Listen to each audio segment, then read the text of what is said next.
It was 2 a.m. Ibrahim Traoré was still in his office. Phones were ringing non-stop.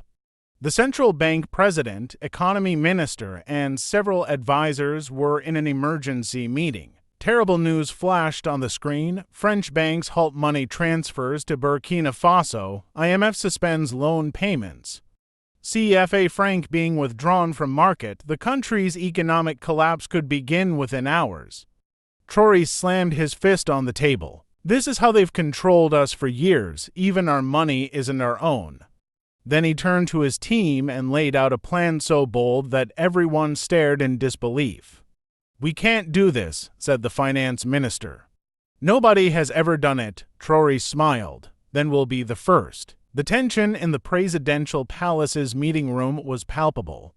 Outside, the lights of Ouagadougou city sparkled, while inside, Burkina Faso's future was being thrown into uncertainty.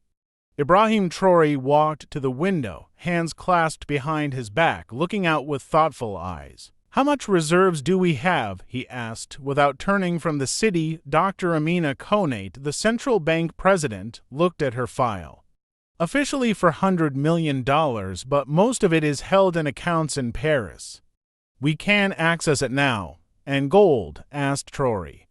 "We have 78 tons of registered gold reserves, but—" Dr. Konate hesitated. "But that too is in France," Traoré completed with a bitter smile. Economy Minister Ousmane Sonko shifted uncomfortably in his chair. "Mr. President, you need to understand the seriousness of the situation. You're threatening to leave the West African Economic Union. Rejecting the CFA franc is economic suicide." "Suicide?" Traoré turned, fire in his eye.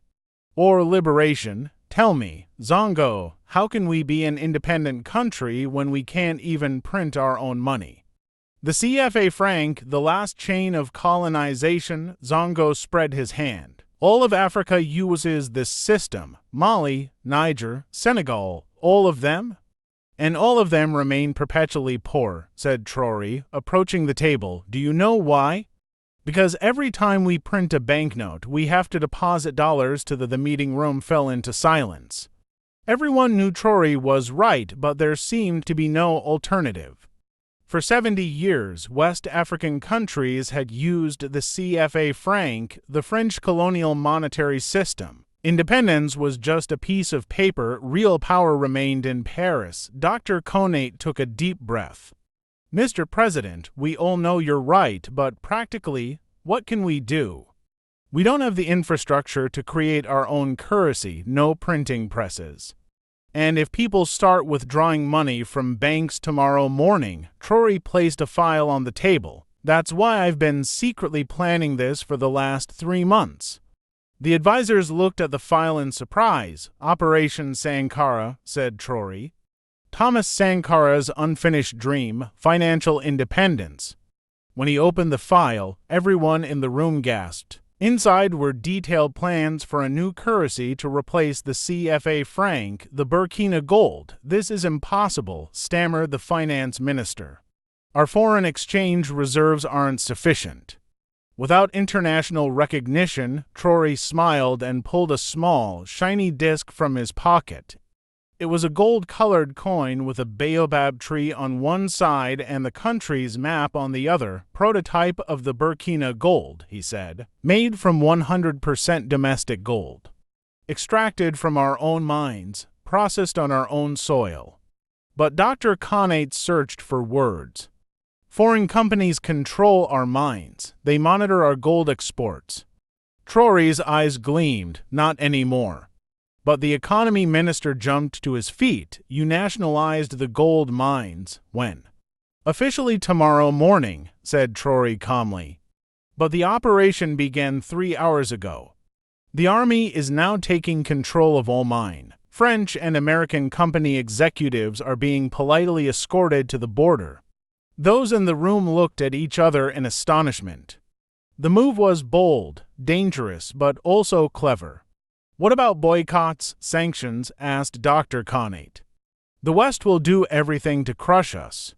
"Of course they will," Traoré confirmed. "They'll want to punish us. But to punish us, they first need access to us."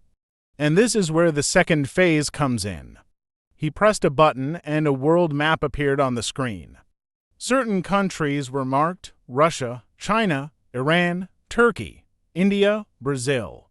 For the past 6 months, we've made secret agreements with these countries, said Traoré, direct trade with their own currencies. By passing the dollar or euro, we'll sell our gold directly to these countries, and they'll provide us with the technology and products we need. I didn't know about this, said the economy minister, his voice trembling. You didn't need to know, Traoré said kindly. If French intelligence had sensed even the slightest hint, the financial blockade we're experiencing today would have started months ago. Dr. Connate took the coin in her hand, holding it to the light. Beautiful, she said, but will people accept it? Habits don't change easily, Traoré smiled. People have been storing gold at jewelers for years. We're offering them something of real value instead of worthless paper money. But the real punch is here. He opened another file. Inside were designs for digital wallets. The Burkina Digital Wallet, said Traoré, a free mobile app for every citizen, gold-backed digital currencies. 100% transparent, secure, and most importantly, completely outside the Western banking system. The finance minister shook his head. This is crazy and brilliant. But how will we convince the people? Just then, Traoré's assistant entered the room.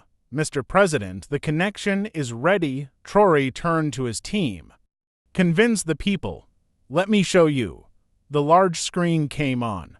On screen were leaders from 5 different African countries: Mali, Niger, Guinea, Togo, and Benin. Presidents, said Traoré. I believe we've all received the same news. The West has pulled its economic weapon again. But this time we're prepared. I want to share our plan. 2 hours later, when the meeting ended, there was a new energy in the room. Fear had given way to determination. Ibrahim Traoré looked at his advisors. Day was breaking. Dawn is coming, he said. Not just in Ouagadougou, but across Africa. Dr. Connate closed her laptop. Will you make the announcement to the people tomorrow morning? Traoré shook his head. I'll do it now. People should know the truth before they go to the bank. They should feel pride, not panic. His request for an emergency broadcast to the national television station was approved within minutes.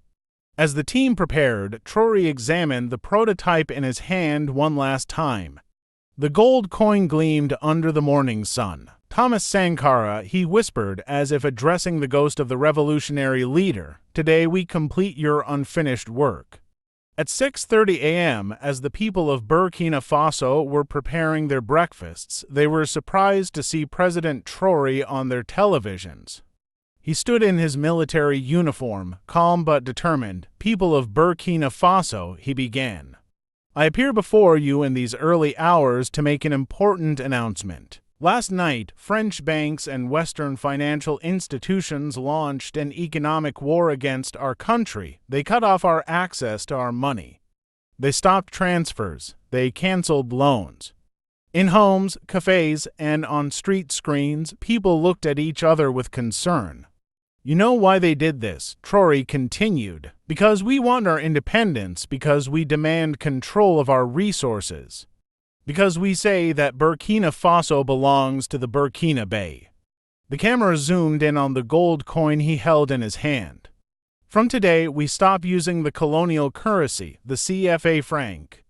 We start using our own money, the Burkina gold, a currency backed by 100% domestic gold carrying real value. Then he held up his mobile phone, showing the app glowing on the screen. And this is the Burkina Digital Wallet. It will be distributed free to every citizen. You no longer need banks for your money. The digital gold will be directly in your wallet. People stared at the screen in amazement. For some, this was a frightening change. For others, it was a long-awaited liberation. Don't worry, said Traoré, as if reading their thoughts.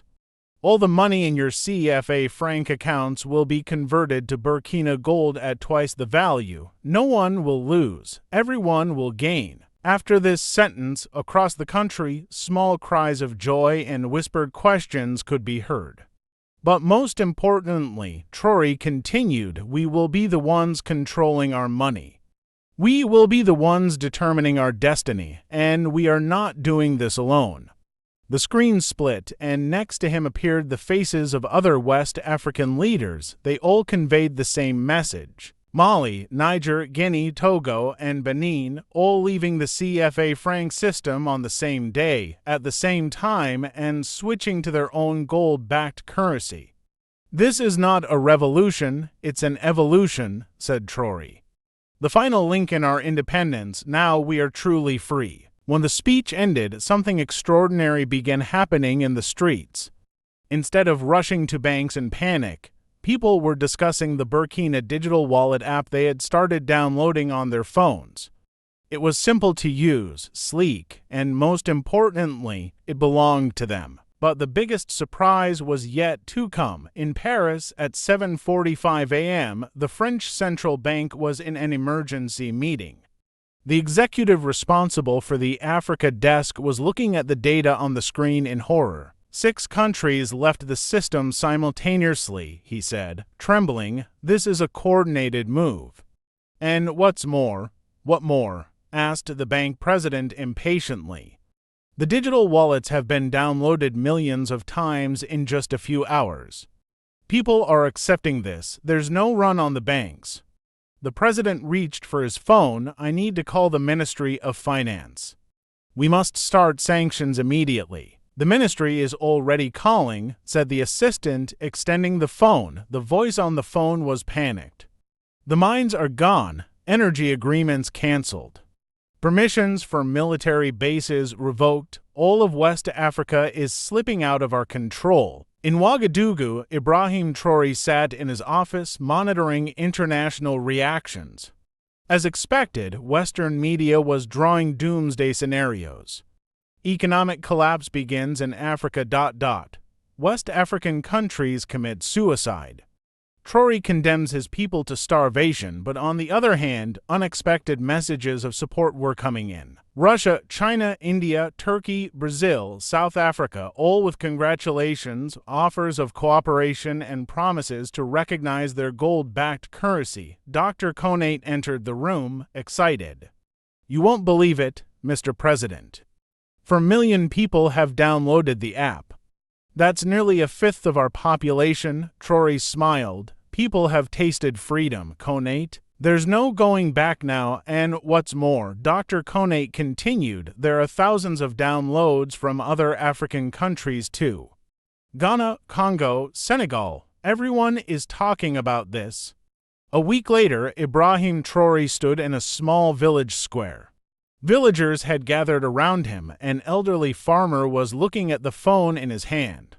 I don't know how to use this, Mr. President, he said shyly. Traoré sat down next to him. Let me show you, he said gently. Look, when you press this button, your wallet opens. Here you can see how many Burkina golds you have. The old man's eyes lit up. This is the real value of my money.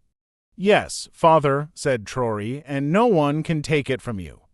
Can't freeze your bank account. Can't stop transfer. This is your freedom. The villager pressed the mobile phone to his chest. For the first time, he said with a trembling voice, I feel like my money is safe with me. This simple sentence confirmed the importance of what Traoré had done. This wasn't just an economic move, it was a psychological liberation. IMF and World Bank analysts had predicted that Burkina Faso wouldn't last for weeks. A month passed and the economy was still standing. 2 months passed and trade volume began to increase. 3 months later, Ibrahim Traoré was invited to the BRICS summit. At the meeting in Moscow, world leaders listened carefully to Traoré. Eastern and southern countries wanted to learn the details of West Africa's bold move. The gold standard was abandoned 50 years ago, said the Russian leader. Your bringing it back is quite interesting. We haven't gone back to the past, Traoré replied. We're going to the future, digital gold, a currency backed by our own resources. This is next-generation independence, the Chinese leader leaned forward. Your digital wallet technology is impressive. It could offer an alternative model for the global financial system. After the summit, the agreements Traoré signed for his country created panic in the Western press. Direct energy and military agreements with Russia, technology and infrastructure projects with China, medicine and agriculture cooperation with India, food security programs with Brazil, industry and education partnerships with Turkey. Western newspaper headlines were alarming. Burkina Faso moving away from the West, Zrenia, Nova Novina in Africa. Zrenia, Traoré's dangerous game, but Traoré just smiled as he flew back to his country. We're not moving away from the West, he told Dr. Konate. We're just moving closer to the whole world. We no longer have a single master, we have many partners. On his phone, the Burkina digital wallet app glowed. The statistics were impressive. 12 million active users, 2 million daily transactions across 6 countries, 0 downtime, 0 hacks.